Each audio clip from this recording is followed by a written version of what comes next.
Pour commencer cette recette, nous allons d'abord éplucher les champignons de Paris, puis les couper en deux moitiés. Après avoir lavé le blanc de poireau, le couper en sifflets, c'est-à-dire en tranches épaisses légèrement en biais.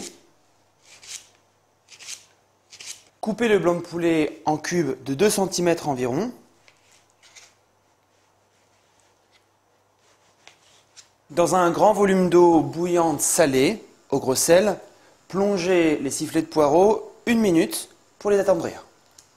Pour réaliser la sauce des yakitori, mélangez dans un bol le sucre, le saké et la sauce soja.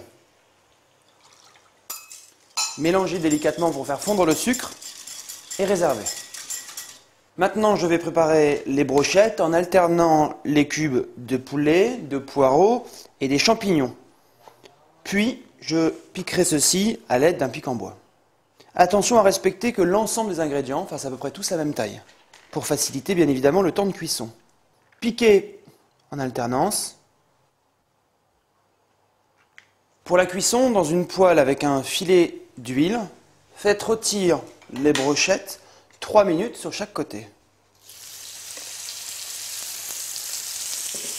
Au bout de 1 minute 30, retournez les brochettes et les faire griller sur l'autre face. Sachez également que pour cette recette, vous pouvez utiliser le shiitake, qui est un champignon qu'on trouve dans tous les supermarchés. Il peut remplacer le champignon de Paris et aura un goût légèrement de cèpe. Pour obtenir des brochettes encore plus moelleuses, n'hésitez pas à couvrir vos brochettes pendant le temps de cuisson. Ça va favoriser l'humidité et permettre au poulet d'être encore plus tendre. Lorsque les brochettes sont grillées des deux côtés, ajoutez l'ensemble de la sauce, en ajoutant bien évidemment le sucre qui se dépose au fond.